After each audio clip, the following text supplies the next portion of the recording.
பழனிமலை சித்தர்களால் 18 வகை மூலிகை மற்றும் கங்கை நீர் கொண்டு தயாரிக்கப்பட்டது. Kriya Vibhuti soap. Hotstar Specials Goli soda rising now streaming on Disney Plus Hotstar. இந்திய அரசமைப்பு சட்டத்தின் சரத்து 51AH என்று சொல்லக்கூடிய அந்த ஆர்டிகிள் 51AH-ஐ பெரியாரோடு பெரியாரிய பார்வையில் எப்படி பொருத்தி பார்க்க வேண்டும் என்பதுதான் கருத்தரங்கத்தினுடைய நோக்கம். இந்த தலைப்பை இன்றைக்கு நாம் பேச தொடங்கவில்லை. கடந்த மாதம் ஒரு வார இடைவெளியில் கும்பகோணம் பொதுக்குழுவில் ஆசிரியர் அறிவித்தார், தமிழ்நாடு முழுவதும் 100 கூட்டங்களை திராவிடர் கழகம் ஆர்டிகிள் 51AH என்பதை பரப்பக்கூடிய நோக்கத்தில் நீங்கள் நடத்த வேண்டும் என்று சொன்னார்கள். சொன்ன ஒரு வாரத்தில் இன்றைக்கு தேதி தமிழ்நாட்டில் 100 கூட்டங்களை திராவிடர் கழக தோழர்கள் நடத்தி முடித்திருக்கிறார்கள். அதனுடைய தொடர்ச்சியாக முதல்ல இந்த தலைப்பை இன்னைக்கு பேச வேண்டிய காரணம் என்ன அப்படின்றதுக்கு ஒரு 3 உதாரணத்தை மட்டும் நான் சொல்கிறேன். ஆர்டிகிள் 51AH என்னன்றதெல்லாம் சொன்னாங்க. அதில் ஒரு வார்த்தையை நம்ம ரொம்ப ஆழமாக பார்க்கணும். It is the duty of every citizen of India to develop scientific temper, humanism, spirit of inquiry and reform. ஆனால் பல பேர் இங்கே என்ன நினச்சிக்கிறாங்கன்னா, அறிவியலை வளர்ப்பது தான் நம்மளுடைய கடமைன்னு இந்தியன் கான்ஸ்டியூஷன் சொல்லியிருக்கேன். இல்லை, அறிவியல் வேறு, அறிவியல் மனப்பான்மை வேறு. அறிவியல்னா physics, chemistry, zoology, botany, biology இதெல்லாம் படிக்கிறது அறிவியல். அதை எல்லாரும் படிக்கிறாங்க. எல்லாரும் படிக்கிறாங்கன்னா பிஜேபி ஆர்எஸ்எஸ்ல இருக்கவங்களும் படிக்கிறாங்க. பயோடெக்னாலஜி படிச்சுட்டு வேலைக்கு ஆகாமல் சாமியார் ஆனவங்களாம் இருக்காங்க. அப்போ அறிவியல் என்பது அந்த பாடத்தை படிப்பது அல்ல. ஃபிசிக்ஸையும் கெமிஸ்ட்ரியும் படிச்சுட்டு அறிவியலாளராக போய் உட்காந்துட்டு சேட்டலைட் அனுப்புகிறப்ப விழுந்து கும்பிடுறது அறிவியல் அல்ல, அது அறிவியல் மனப்பான்மை அல்ல. சேட்டலைட் போகிறது அறிவியல், அதை அனுப்பக்கூடியவர் அறிவியல் மனப்பான்மையோடு இல்லை. அப்போ அறிவியல் மனப்பான்மை எப்படி வளர்க்கணும் அப்படின்றதுக்கு முன்னாடி ஒரு 2 செய்தியை மட்டும் நான் சொல்கிறேன். முதல் செய்தி, ஒருத்தர் வந்து பள்ளிக்கூடத்தில் பேசினார், அதெல்லாம் நமக்கு தெரியும். அவர் ஒரு வார்த்தையை சொன்னார், புத்தகத்தில் தேடாதீர்கள், மத்தகத்தில் தேடுங்கள்னு. புள்ளெல்லாம் முதல்ல மத்தகம்னா என்னன்னு போய் தேட ஆரம்பிச்சிட்டாங்க. மத்தகம்னா என்னன்னு யாருக்கு தெரியும், அதை போய் நீங்கள் தேடுங்க அப்படின்னு. இது புரியாத மாதிரி பேசினாதான் தங்களை அறிவாளிகள் என்று காட்டிக்கொள்ள முடியும் என்று நினைக்கக்கூடியவர்கள் ஒரு பக்கம். இன்னொரு பக்கம் சுனிதா வில்லியம்ஸ் என்ற விண்வெளி வீராங்கனை, அவங்க இன்றைக்கு எப்போது திரும்ப பூமிக்கு திரும்புவாங்கன்னு தெரியாத ஒரு சூழலில் இருக்காங்க. அவர்கள் பயணித்த அந்த விண்கலம் பூமிக்கு வந்துருச்சு. ஆனால் அவர்கள் இன்றைக்கு அந்த விண்வெளியில் இருக்கக்கூடிய சர்வதேச விண்வெளி ஆராய்ச்சியகத்தில் இருக்கக்கூடிய சூழல், இதை எல்லா சேனல்லையும் நியூஸ் கார்டில் போடுறாங்க. அப்போ போடுறப்ப தொடர்ந்து எப்போ வருவாங்கன்னு தெரியல, பிப்ரவரி 2025 தான் திரும்புவார் என்று நினைக்கிறோம் அப்படின்ற செய்தி வருது. கூச்சமே இல்லாமல், ஒரு நிமிஷம் கூட தயக்கமே இல்லாமல் தேங்க்ஸ் காட் அப்படின்னு போடுறாங்க. அவருக்கே கடவுளே ஒரு வேளை இருந்திருந்தாருன்னா அவர் என்ன நினைப்பாரு, ஆமை ஜோக் டு யூன்னு நினைக்க மாட்டாரா, எனக்கும் அதுக்கு என்ன சம்மந்தம்னு நினைக்க மாட்டாரா, நானும் அந்த அம்மாவை அங்கே கொண்டு போய் விட்டேன்னு நினைக்க மாட்டாரா? ஒரு விண்வெளி ஆராய்ச்சியை நம்ம ஆட்கள் ஒரே ஒரு கமெண்ட்ல கடவுளுக்கு நன்றி. இந்த குரூப் யாருன்னு கேட்டா 9 கோளும் ஒன்றாய்க்கான பிள்ளையார்பட்டி வர வேண்டும்ன்ற குரூப். எப்படி 9 கோளையும் நீங்க போயிட்டு அங்கே பிள்ளையார்பட்டியில பார்க்க முடியுன்ற மாதிரி இன்னைக்கு சுனிதா வில்லியம்ஸ் அங்கே விநாயகர் சதுர்த்தி கொண்டாடிட்டு இருப்பாங்கன்னு இவங்க நினைச்சிட்டு இருப்பாங்க. அப்ப நான் முன்னாடி சொன்ன குரூப் யாருன்னு கேட்டா, அதை தேடுங்கள் இதை தேடுங்கள் என்று புரியாத மொழியில் பேசி தங்களை அறிவாளிகளாக காட்டிக்கொள்ள நினைக்கக்கூடிய சமூகத்தில் தான் மக்களுக்கு எது புரியுது, ஆராய்ச்சியாளர்களுக்கு புரியணுன்ற அவசியம் இல்லை, அறிவியலாளர்களுக்கு புரியணுன்ற அவசியம் இல்லை, மெத்த படித்த மேதாவிகளுக்கு புரியறதுக்காக நான் பேசலை, பாமர மக்களுக்கு மான உணர்ச்சி வருவதற்காக நான் பேசுகிறேன் என்று பேசிய தலைவர் பகுத்தறிவு பகலவன் தந்தை பெரியார் அவர்கள். அறிவியல் மனப்பான்மை வளர்க்கிறது அப்படின்றது ரொம்ப ஈஸின்னு நினச்சிட்டு இருக்காங்க இன்னைக்கு. இது என்ன தீகாக்காரவங்க பேசுறதுதான் பெரிய விஷயமானு. உனக்கு என்ன தோணுதோ அதை மட்டும் செய், யார் சொல்லுவதையும் கேட்காதே என்று சொன்ன சாக்ரட்டிஸ் விசக்கோப்பையை கொடுத்து சாகடிக்கப்பட்டார். அறிவியல் மனப்பான்மையோடு பூமிலாம் சூரியனை சுத்துது, சூரியன் அப்படியே தான் இருக்கு என்று சொன்ன காரணத்திற்காக இங்கிருந்த நம்முடைய உலக நாடுகள் போற்றி பாராட்ட வேண்டிய கோப்பர் நிக்கோசும் கலீலியோ அவர்களும் அரசினுடைய கொடுமைக்கு ஆளாக்கப்பட்டு கொலை செய்யப்பட்டார்கள். ப்ரூனோ எரித்து கொல்லப்பட்டார். இவங்கெல்லாம் சாகடிக்கப்பட்ட உலகத்தில் நரேந்திர தொபால்கர், கல்புர்கி, கௌரி லங்கேஷ் இவர்களையெல்லாம் சாகடித்த RSSின் கிளையமைப்பான சனாதன் சன்ஸ்தா இருக்கக்கூடிய இந்த மண்ணில்தான் சாகின்ற 95 வயது வரை அறிவியல் மனப்பான்மையை பரப்பியது மட்டுமல்லாமல் கடவுள் இல்லை, கடவுள் இல்லை, கடவுள் இல்லவே இல்லை என்று சொல்லி வாழ்ந்த தலைவர் தந்தை பெரியார். அப்ப இவங்களெல்லாம் கொன்றவர்களுக்கு பெரியாரை கொலை செய்கிறது பெரிய காரியமா? பெரியாருக்கு அச்சுறுத்தல் வந்திருக்காதா? ஐயா அதை ரொம்ப ஸ்ட்ராங்கா சொல்றாரு. புத்தரை இன்னைக்கு மகாவிஷ்ணுவோட அவதாரம்னு சொல்லிட்டாங்க. சமணர்களை கழுவேற்றி கொன்று விட்டது இந்த பார்ப்பனியம். சீர்திருத்தம் பேச வந்த எல்லாரையும் இவர்கள் காவு வாங்கிட்டாங்க, கொலை பண்ணிட்டாங்க. என்னை மட்டும் ஏன் விட்டு வைத்திருக்கிறார்கள் என்று நீங்கள் நினைக்கலாம். ஐயாவே சொல்லிட்டு பதில் சொல்றாரு, என்னை இவர்கள் விட்டு வைத்திருக்கிறார்கள் என்று சொன்னால் ஒரே காரணம்தான், நம்முடைய எதிரி யார் என்பதை நான் அடையாளப்படுத்தி இருக்கிறேன். பார்ப்பனர்களும் பார்ப்பனியமும் எதிரி. என்னை ஏதாவது பண்ணிட்டேன்னா எங்க ஆளுங்க உன்னை விட்டுருவாங்களா என்ற கேள்வி அது. அந்த கேள்வியை கேட்கிற போதுதான் அறிவியல் மனப்பான்மை ஆர்டிகல் 51AHல முதல் விஷயம். ரெண்டாவது விஷயம் முக்கியமானது, அறிவியல் மனப்பான்மை மட்டும் ஐயா இங்க வளர்க்கல. அறிவியலை ஐயா பேசியதற்கு முதல் காரணமும் கடைசி காரணமும் மனிதநேயத்தை வளர்ப்பதற்காக மட்டுமே பகுத்தறிவை பெரியார் பேசினார். ஹியூமனிசம் ரொம்ப அடிப்படையான விஷயம். ஹியூமனிசம் நம்ம எல்லாருமே ஹியூமன், அதுல மாற்று கருத்தே இல்லை.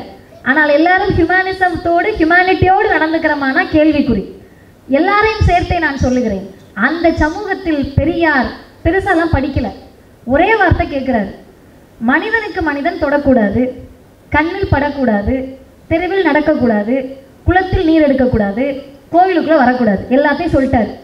இதையெல்லாம் இவை போன்ற கொள்கைகள் தாண்டவமாடும் ஒரு நாட்டை பூகம்பத்தால் அழிக்காமலோ, எரிமலையின் நெருப்பு குழம்பால் எரிக்காமலோ, சண்டமாருதத்தால் அழிக்காமலோ, சமுத்திரம் பொங்கி மூழ்க செய்யாமலோ இருந்த பிறகும் கூட கடவுள் ஒருவர் இருக்கிறார் என்றும் அவர் நீதிமான் என்றும் அவர் சர்வ தயாபரர் என்றும் யாராவது சொன்னால் அதை ஏற்றுக்கொள்ள முடியுமா என்பதை நீங்களே முடிவு செய்து கொள்ளுங்கள் என்று மனிதநேயத்தை பேசிய தலைவர் தந்தை பெரியார்.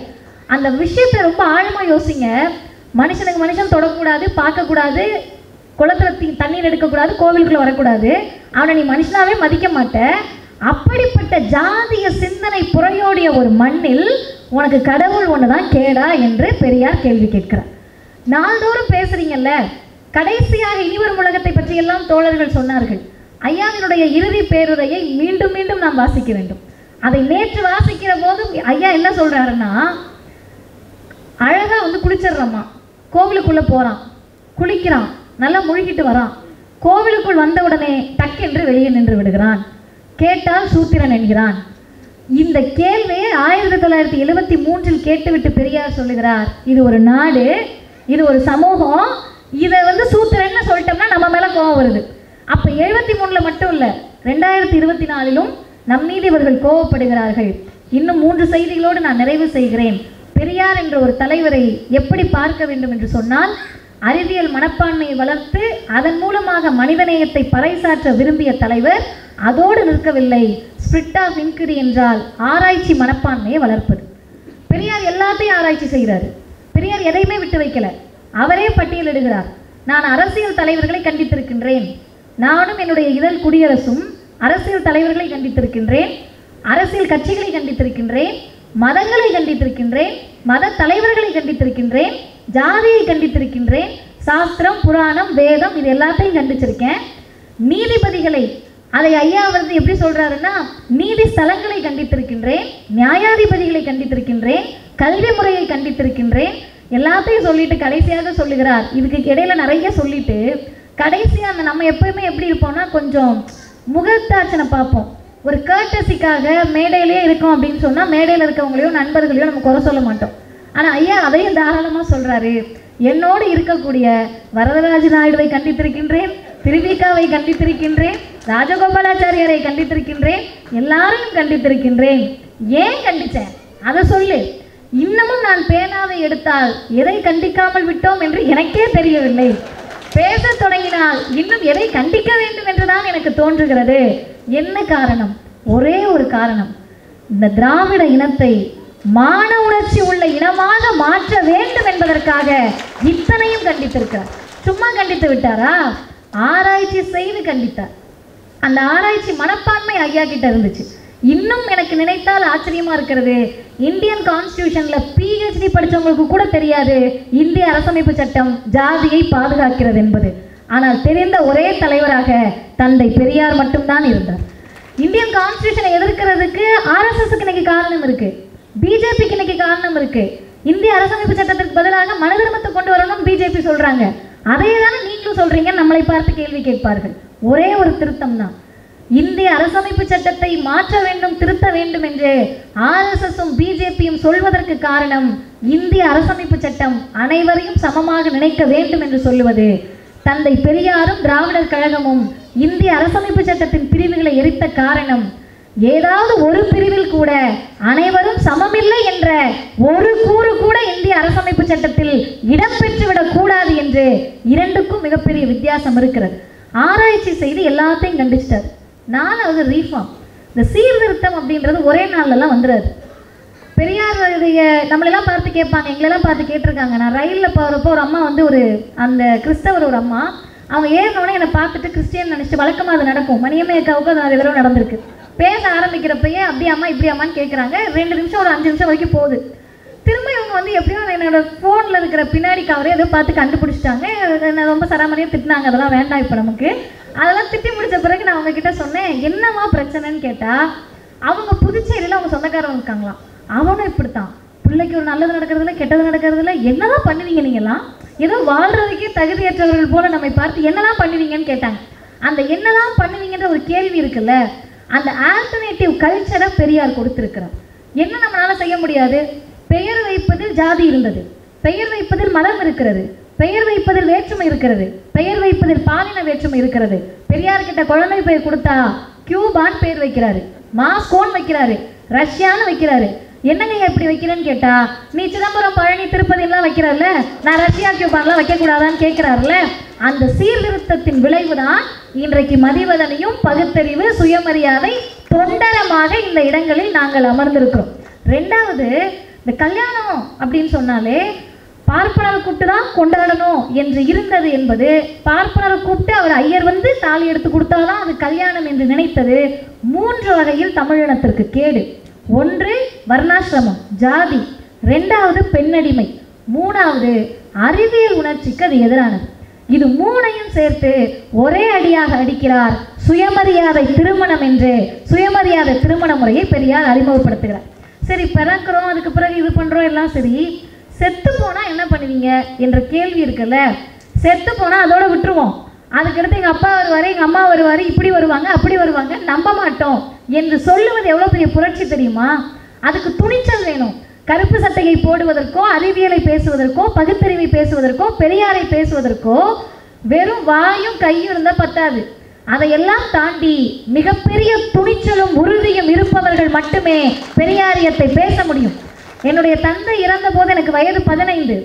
ஒருவேளை நான் சாமி கும்பிட்ற பிள்ளையா இருந்தா, என்னைக்காவது ஒரு நாள் எங்கள் அப்பாவோட ஆன்மா எங்கேயோ சுற்றிக்கிட்டு இருக்கு, அன்னைக்கு வந்துடுவார் இன்னைக்கு வந்துடுவார் என்ற நம்பிக்கையோடு சுற்றிட்டு இருந்திருப்பேன். 16வது நாள் காரியம் நடந்திருக்கும், திதி கொடுத்துருப்போம், 30வது நாள் காரியம் நடந்திருக்கும், வருஷம் வருஷம் எங்கள் அப்பா வந்துடுவாருன்ற நம்பிக்கையில் பார்ப்பனர்களுக்கு கொட்டி அழுதிருப்போம். ஆனால் பெரியார் என்ற தலைவர் கொடுத்த தைரியம் என்ன தெரியுமா? இறந்தவர்கள் மீண்டும் வரமாட்டார்கள், இறந்தவர்களை வாழ வைக்க முடியும் என்றால் உடற்கொடை கொடுங்கள் என்று சொல்லி மனிதநேயத்தை பேசிய இயக்கம் திராவிடர் கழகமும் தலைவர் தந்தை பெரியார். அப்படிப்பட்ட துணிச்சலோடு அறிவியல் மனப்பான்மையை வளர்த்து, மனிதநேயத்தை வளர்த்து, ஆராய்ச்சி மனப்பான்மையை வளர்த்து, அதன் மூலமாக சீர்திருத்தமாக கொடுத்த தலைவர் பெரியார் என்பவர். அறிவியல்ல 2 தியரி இருக்கும், பிராக்டிக்கல் இருக்கும். தியரி அப்படின்றது எல்லாரும் படிச்சிடலாம், யாருனாலும் படிச்சிடலாம், 100க்கு 100 யாருனாலும் வாங்கிடலாம்.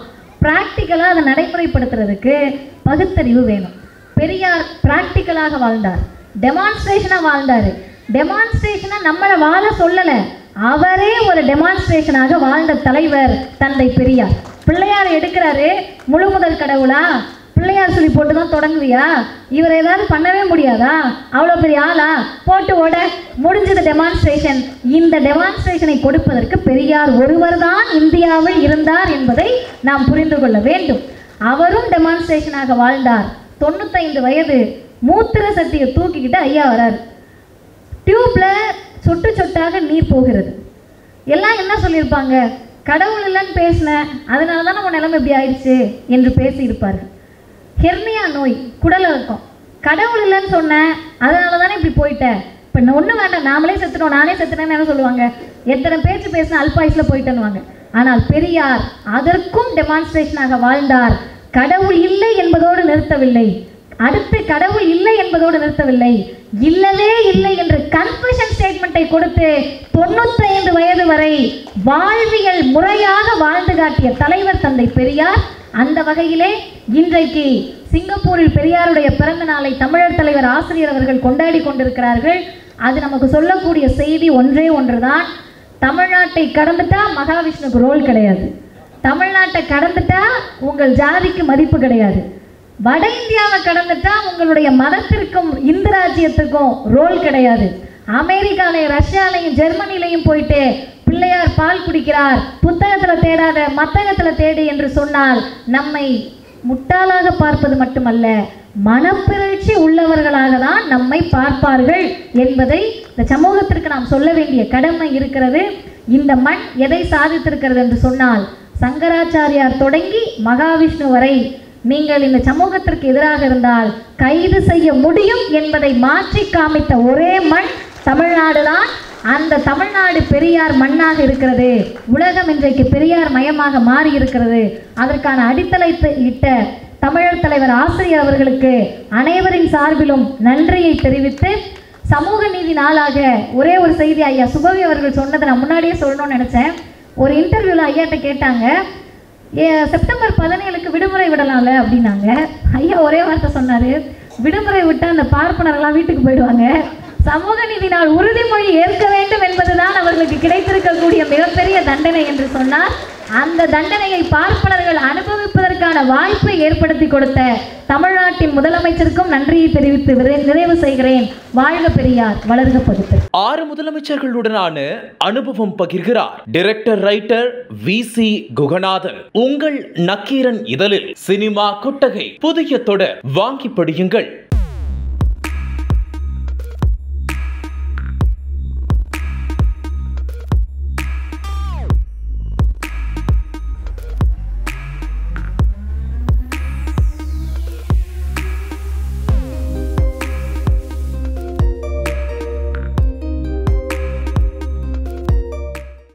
ஆசிரியர்களுக்கு நண்பனாகவும் மாணவர்களுக்கு ஆசானாகவும் திகழும் தேர்வு வழிகாட்டி.